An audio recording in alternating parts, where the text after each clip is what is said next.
오늘 함께 나눌 말씀은 누가복음 15장 24절입니다.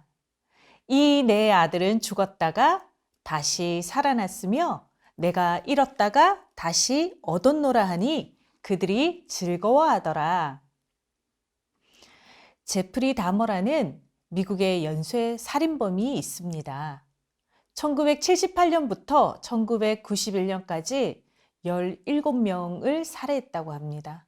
당연히 사형 언도를 받고 사형수로 복역을 하고 있을 때 동료 죄수와 싸움이 붙었다고 합니다. 그런데 너무 어이없게도 동료 죄수가 빗자루를 휘둘렀는데 그 빗자루에 맞아 죽고 말았습니다. 워낙 유명한 흉악범이 너무 어이없이 죽었기 때문에 뉴스거리가 되었습니다.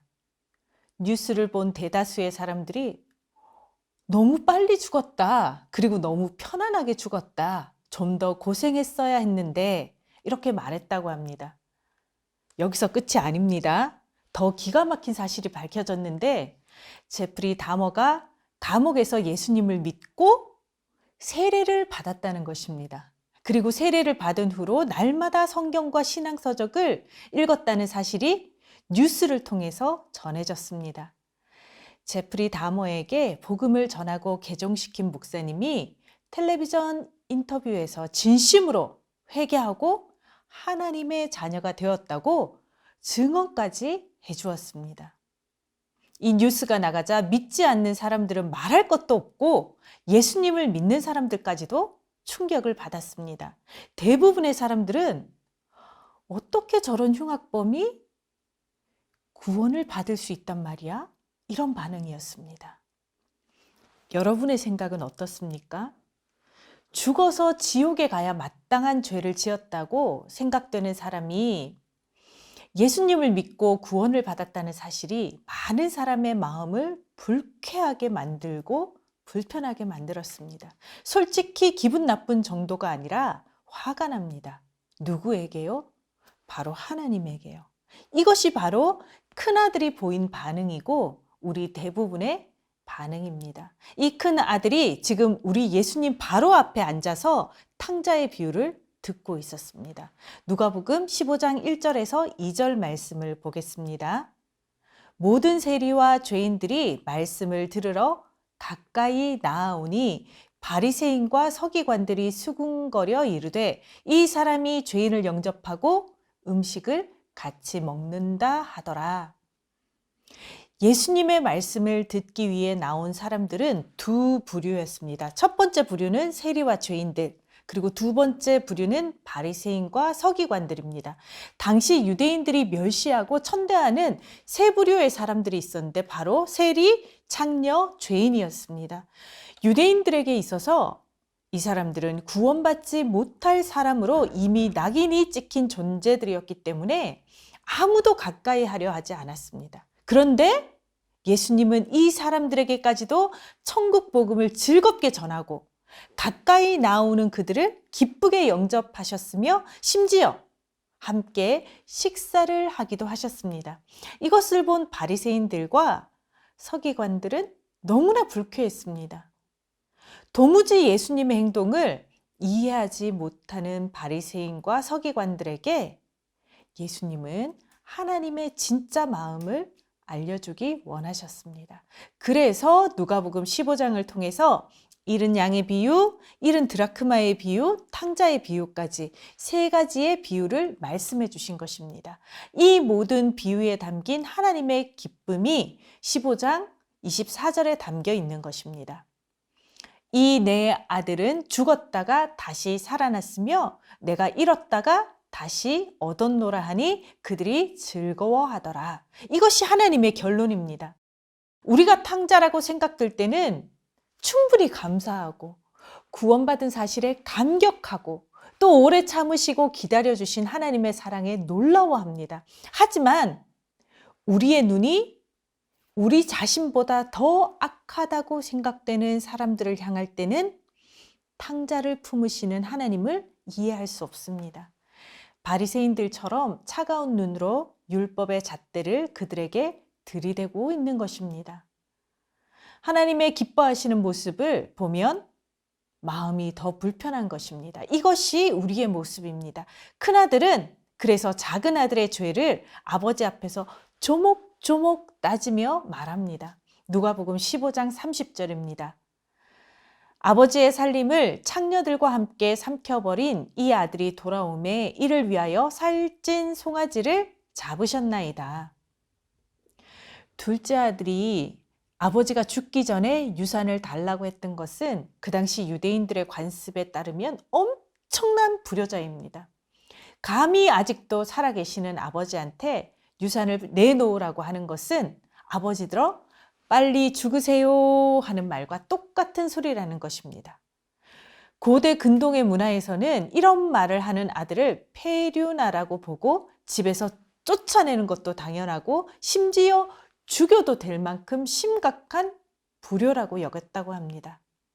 그 당시 문화로는 상상도 못할 일이고 이런 모욕적인 아들의 행동에 재산을 떼어준 아버지의 행동도 이해할 수 없는 일이라고 합니다.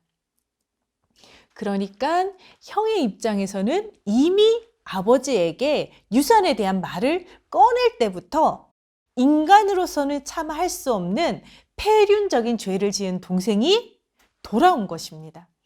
게다가 그 재산을 창기들과 함께 노느라 몽땅 탕진해서 완전 거짓골을 하고 오갈 데가 없어지니까 어쩔 수 없이 동생이 돌아온 것입니다. 형의 입장에서 보면 동생이 얼마나 뻔뻔합니까? 이런 동생을 기뻐하면서 받아들이고 송아지를 잡아 잔치까지 벌이는 아버지는 더 이해할 수 없었습니다. 큰아들만 이랬을까요? 아닙니다.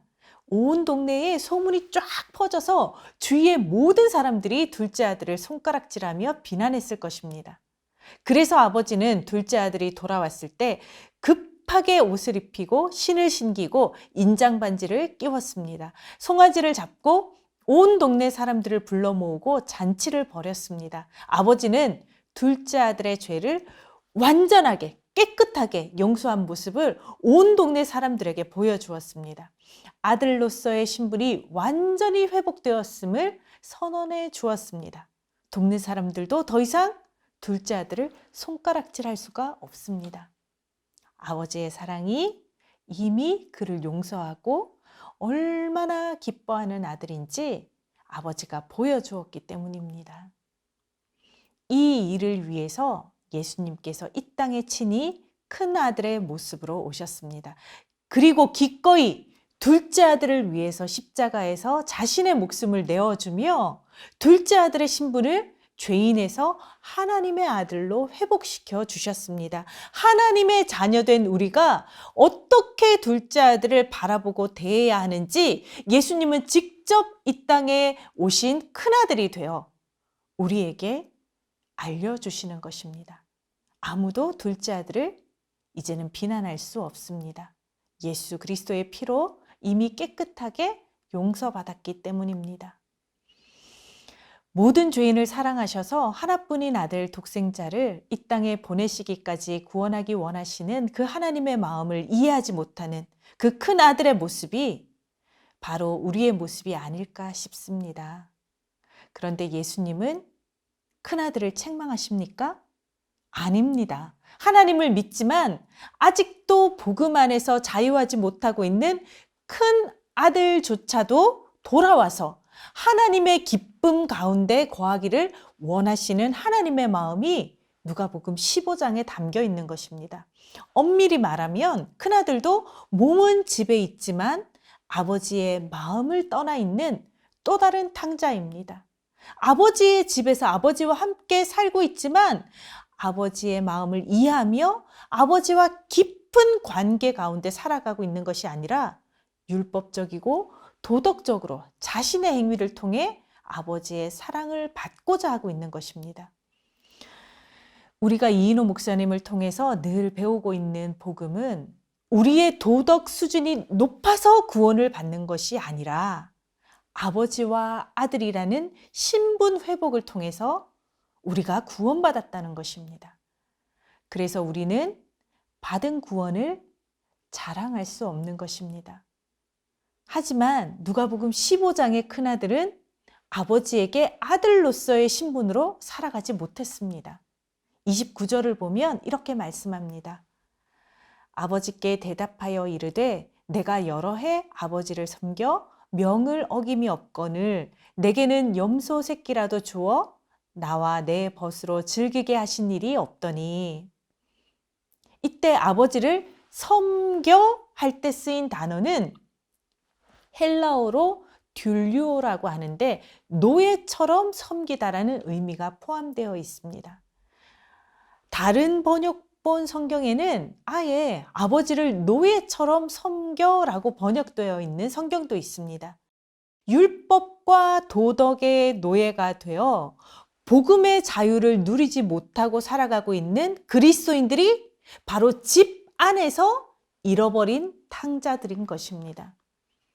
예수님은 탕자의 비유를 통해서 두 번째 아들만을 기뻐하는 아버지를 보여주지 않으셨습니다. 여전히 집 안에서도 탕자처럼 아버지의 아들이면서도 종처럼 살아가고 있는 큰아들을 향한 하나님 아버지의 마음을 알려주기 원하셨던 것입니다.